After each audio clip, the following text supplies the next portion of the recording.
Personally, I am over the moon about all of this restructuring. I think that the whole structure of the halls committees is so much better at representing those students in halls and private rented accommodation. I think the inclusion of new roles like communities officer means that we really have a really strong base to allow people to interact really well. When we first came here, it's like there is so much, so many. There are like 300 different, more than 250, close to 300 different societies. To be able to actually visit each and every one of them. I'm at the moment, unfortunately, only part of 2 societies. Like I'm part of India SOC, obviously, and then I'm part of LOPSOC. And the sad fact is, in both of these societies, there are very less postgrad students. Like they just tend to not generally engage themselves because there is, first of all, very less time for them to be, get involved in it. And sometimes they just feel that they feel a little out of the loop because all of this is aimed at undergrads. All of us have different skills, abilities and experience within the zone in itself, and I think each of us are going to have advantages and disadvantages of the other. And Flora's very right, the postgraduate taught positions are very limited in that they have not very much time here, they don't really tend to engage as much. But what we've got to remember is not every community is in a box, so we've got postgraduates in halls, we've got postgraduates in the different sites, we've got postgraduates that are international students, and all these different groups, they tend to overlap.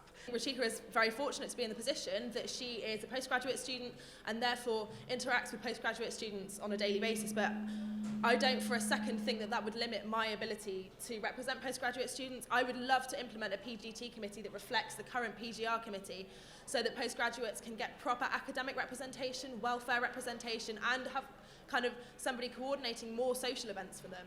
And Flora, sorry, what exactly is the PGT committee? So at the moment we have a postgraduate research committee which is chaired by the current PGR officer, Mike, which has specific officers who are related to things like academic integrity, welfare provisions. You have somebody who's there to kind of organise social events, and the idea is that they support the PGR officer in helping them to kind of represent PGRs, and I'd love to create the same thing but do so for PGTs, because I think often because they're only here for a year, they kind of get ignored within the whole SUSU kind of thing. We need to somehow get, we have come here for an international experience. So just sitting in your own little boxes just does not help you engage with other people. Something that I personally really dislike about the community zone as a whole, and maybe this is kind of reflecting on SUSU as a whole at the moment, is the fact that we're not supporting junior doctors, or we don't have an official stance on the junior doctors contract situation. I think given the number of medical students that we have here and the recent news stories that have arisen, I think the time is ripe for SUSU to stand there and be like, we do not agree with this. We do not support changes that are adversely affecting our students.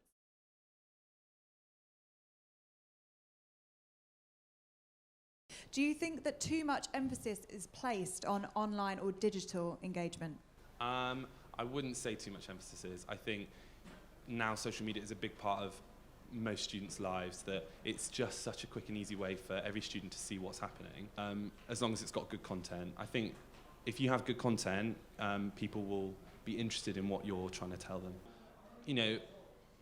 Being a visible person, the easiest way to do that is, things like pictures in the lobby upstairs, and a Facebook page. Having the SABS having a Facebook page is an amazing thing now, because I guess case by case you'd have to look at things. Finding out that the students that are potentially looking at it, why they are interested in that kind of thing.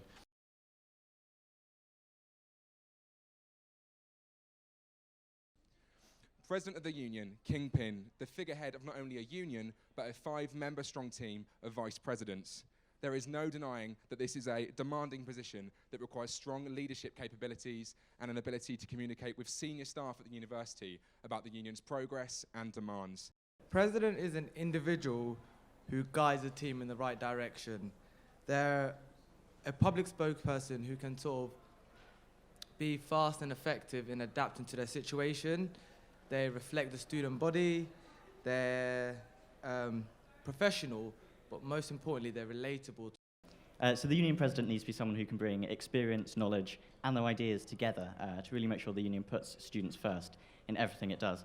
They also need to know what the role of an effective union president is. They need to know how to represent students in the university and also to the local community, really making sure that they're working together with the rest of the team to put students' best interests at heart. What Ben's carrying out with regards to the brand review, I mean, it's quite common knowledge amongst a lot of students that the image of SUSU does need to sort of improve, so I'm sort of in favour with that. I think it is adequate for the time being.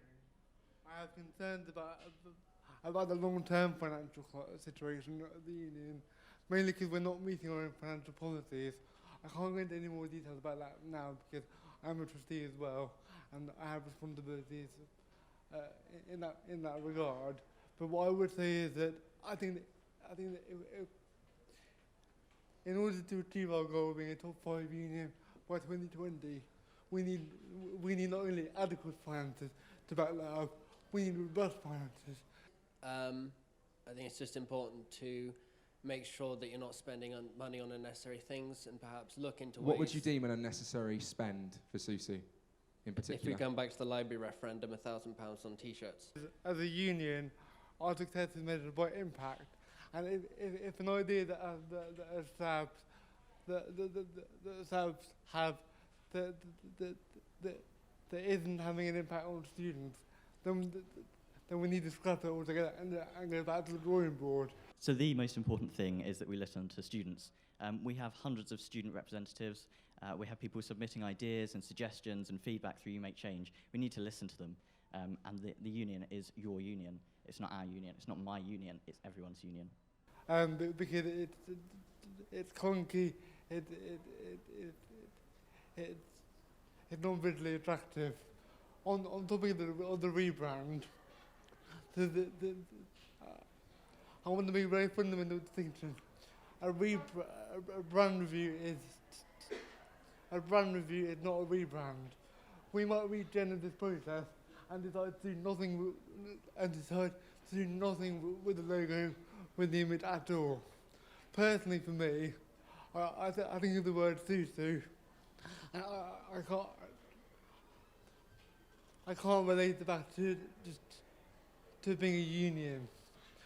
So I think we need a name that reflects what we are. We are a student union. We are a body to represent students. There's a Democracy Review led by Kerry, and it's been working on the International Review. These are brilliant things. They're going to make a big change for students.